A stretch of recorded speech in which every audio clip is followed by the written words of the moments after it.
Hello, my name is Jeff Montgomery, and I am presenting a training and development strategy for Peterson Woodworks. Peterson Woodworks is a small company based in Salt Lake City. They serve the Salt Lake market and the surrounding suburbs. They have about 40 to 50 employees.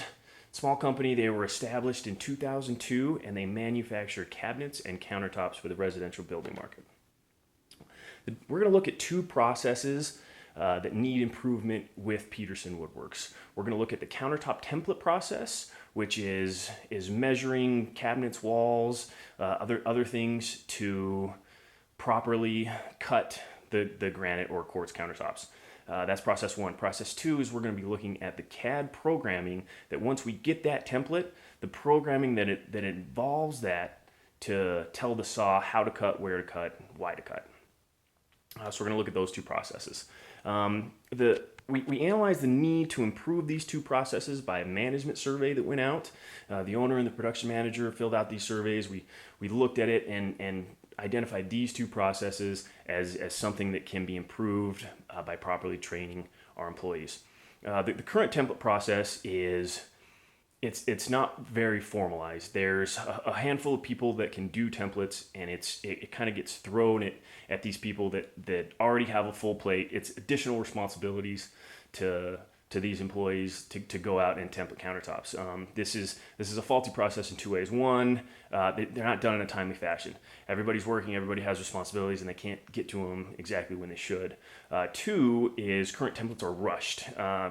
People are in a hurry to get these done, and they want to get done, get back to work so that they can accomplish their normal job tasks.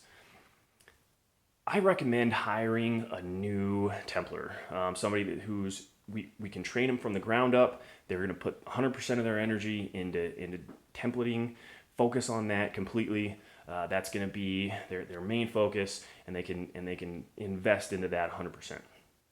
The second process is the CAD programming. The current process that we have is we have one individual employee that programs all of our CAD programming once they get that template. He's very good at what he does. However, we have one employee that does it. That's it. If he goes on vacation, if he takes a sick time, heaven forbid, if he quits, we're going to be in a very tight spot. About a month ago, he took 3 days off because he had a baby, and production literally was at a standstill. We didn't have anybody programming, and all of our guys were cleaning the shop. None of them were making countertops, which is what they do. So we want to train at least 2 more employees to be able to write CAD programming so that if something happens to him, he decides to quit or take some time off, our production won't stop. In designing the training program for both these processes, but in hiring a templer, before we even train him, we need to hire the right type of person. He needs to be very, very detail oriented. This is something that he's got to sweat the small stuff. If he or she can't focus on all the little details, we probably don't want them. So before training ever begins, we need to hire the right type of person. Once we have the right person, then we put them through a training program. And the training program that we've developed is one, we're going to assign him a formal mentor. Once he has a formal mentor, he can go to him with any questions, any issues. That mentor can take him out on the job site, show him the machinery, show him how it works, show him what to look for, what to look out for, what not to do, little things like that. In this type of situation, this really is the best type of training for him. A lecture won't work, minimally effectively. You can't really tell somebody what to do. You have to show them, teach them. They've got to be able to see it, touch it, in order to learn it. Program learning just won't be effective. Really, this is going to be primarily on-the-job training, and that is the best type for this situation. His objective, we're going to set an objective for his training. What we'd like to do is at 2 weeks, we'd like to have him templating small to medium-sized jobs on his own, and about a month templating large jobs, and any of the weird scenarios and quirks that get thrown his way. We'd like to be able for him to figure those out and move past those on his own. But again, he will have a mentor, so if he has any questions, you can always go back to them. On the CAD programming side, their objective is going to be, we want them, at about a month, we want them to be programming everything on their own. We'd like them to take a job, program it without any errors at about the month mark.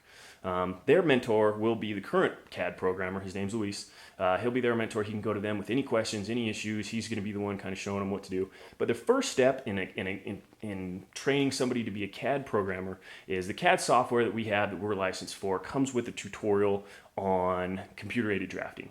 It's a frequently asked question thing. It's very basic, very rudimentary, but it's a very good skill. So we're going to put them in front of a computer. We're going to let them play with the system, watch that video, and go through that. That's step one.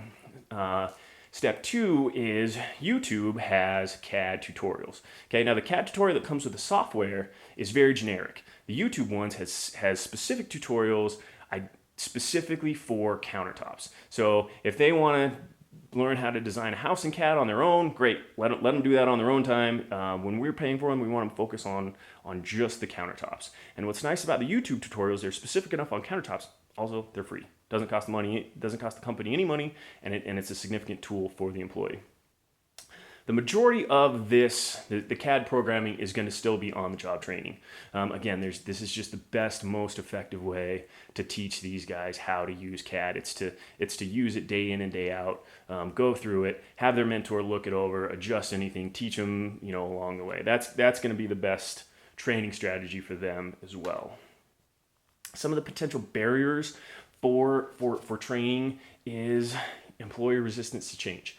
For the Templar, this doesn't take into effect. We're going to hire him. His sole purpose is going to be the template. For the employees learning CAD programming, we're not hiring anybody else. This is going to be additional responsibilities for them that they're going to take on, and they could be resistant to those additional responsibilities. We'll look at that, address them as we need to, and if need be, use a different applicant, to put forward through the training. Another barrier is the employee's level of commitment. If they're enthusiastic, if they're encouraged, if they want to move forward with it, great. It's going to be a much more effective training. If they're lackadaisical, if they don't want to move forward with it, then the training isn't going to be as effective. Attitude is a big part of this. Another barrier is the financial cost. There is a cost to the owner to implement this when employees are learning CAD, learning templating, things like that. They're not producing goods to sell to the general public. So there's the financial cost associated with that.